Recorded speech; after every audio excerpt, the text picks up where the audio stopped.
Hello, beautiful souls, and welcome back to Rainbow Children of the Light. Today, we're talking about something that has completely changed the way I move through life, parent my children, and make decisions as a spiritual mum. And this is learning to hear from your inner guidance, that quiet inner voice, that feeling, that knowing, that little gentle nudge that says, take this road instead. Check on your child, send that message, slow down. You already know the answer. I truly believe that every single one of us has access to this guidance. We're not separate from our intuition. We're not separate from divine wisdom. But most of us have simply forgotten how to hear it because the world is very loud.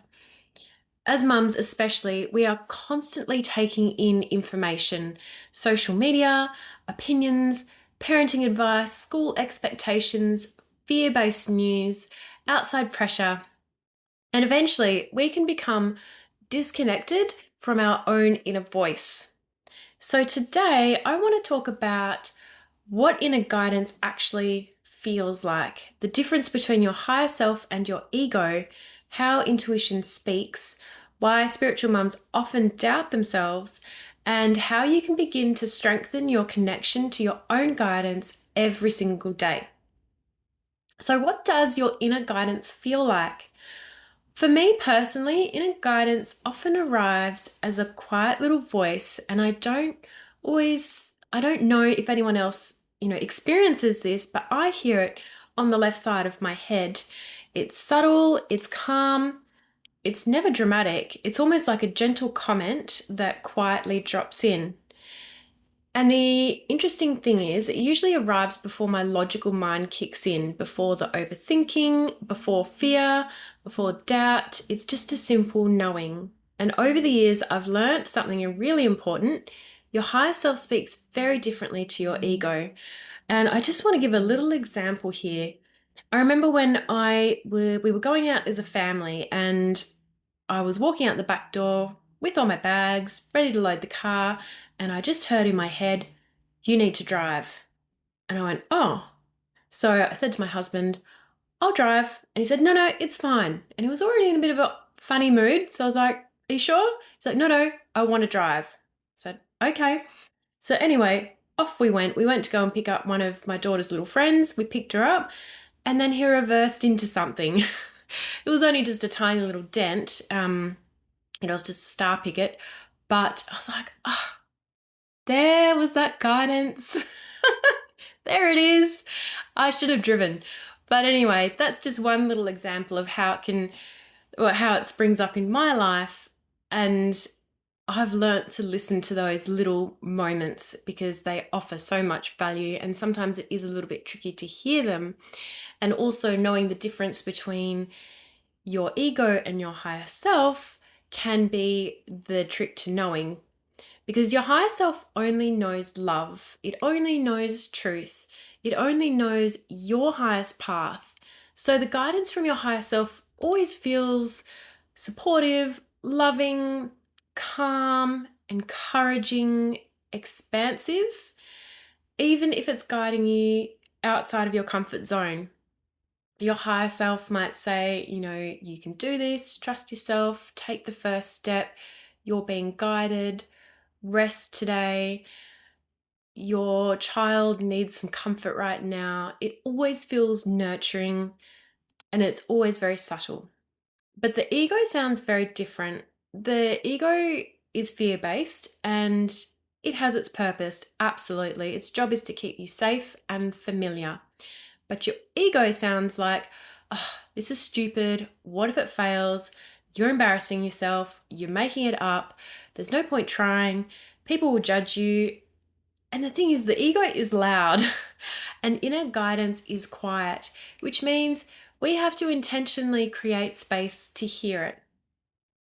So spiritual mums often already hear their guidance.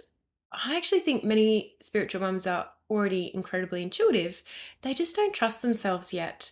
Sometimes intuition sounds like, I suddenly feel like I need to check on my child, or I just knew something was wrong, or I had a feeling we shouldn't go there today. or even I don't know why, but I felt called to try this healing modality.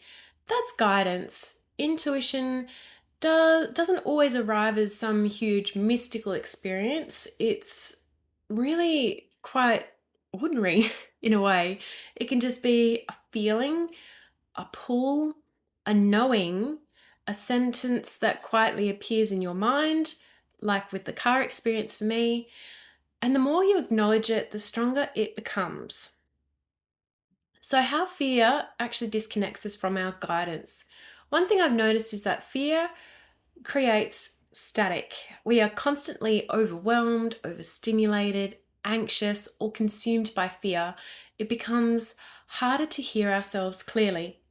And honestly, society conditions us to disconnect from our intuition. We are taught to seek external validation for everything.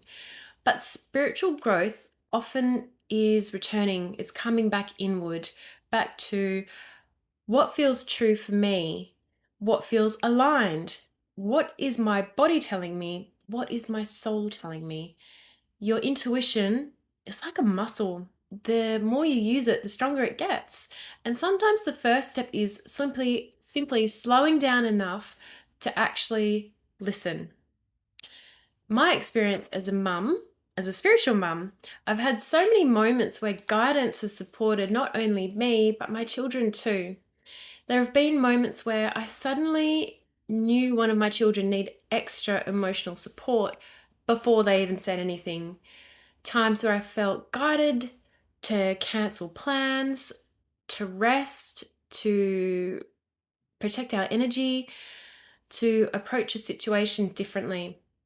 And often when I ignore that inner guidance, I later realize it was trying to help me all along.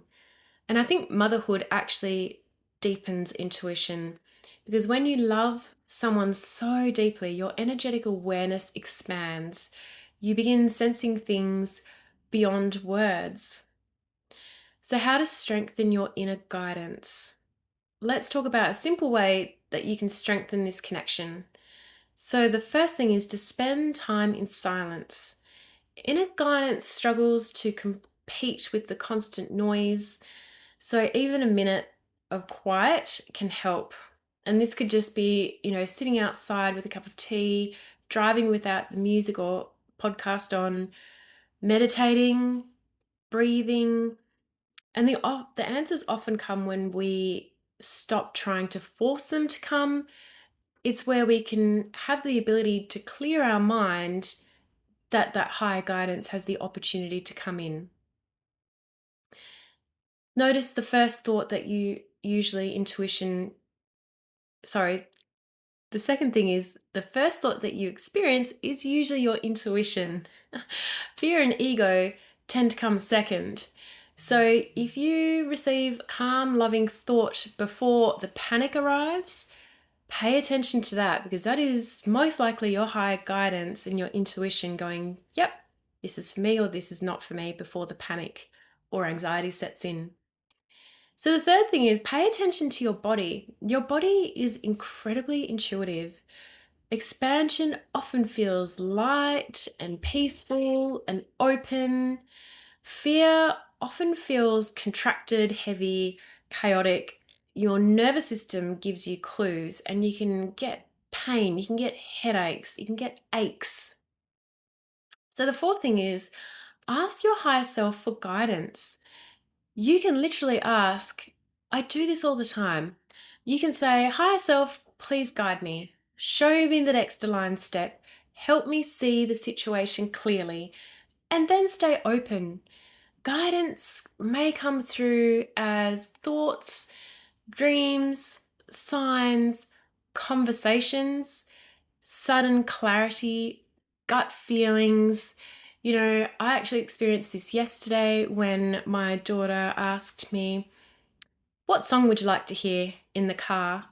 And I said, oh, and then all of a sudden this song came into my head and I thought it was Follow Me. I was like, follow me, follow me. Anyway, it turned out it was Call on Me. So she played the song and I was like, call on me, call on me, call on me. And I was like, oh, this is a message from my spirit team. They're saying call on us because maybe I haven't been. There might be a situation where I do just need to simply ask and I will receive. So there's signs that come in through different ways. So that is an example of, music, song. That's quite common. You can also pop on, the radio if there's a song that all of a sudden comes onto the radio and you're like, wow, yep, that's definitely a sign. So just asking. So the fifth thing is stop expecting perfectionism. One thing that blocks intuition is the fear of getting it wrong. But intuition strengthens through practice. Sometimes you'll question yourself, sometimes you'll misinterpret things, and that's okay. This is a relationship you're building with yourself and with spirit. So, teaching our children to trust themselves. I also believe this is something incredibly important to teach our children. Imagine how different the world would be if children grew up trusting themselves, trusting their feelings, trusting their inner knowing, listening to their bodies instead of constantly being taught to override themselves. We can teach children things like, what does your body feel? What feels right for you? What is your heart telling you? Because intuition is natural. Children are often deeply connected before the world teaches them otherwise. So, if there's one thing I want you to take from this episode, it's this: your inner guidance is already speaking to you. You're not disconnected from it ever. You are not doing anything, spiritually wrong to not be able to hear it, and you do not need to become any more gifted than what you may think. You simply just need to begin listening. That quiet, loving voice within you, that's encouraging you, guiding you, and supporting you. It's not just this random little thing that's happening. That is your soul, your higher self, your divine connection. And the more you trust it, the more beautifully life begins to flow. So thank you so much for being here with me today, beautiful souls. If this episode resonated with you, I'd absolutely love for you to share it with another mum who may need this reminder today.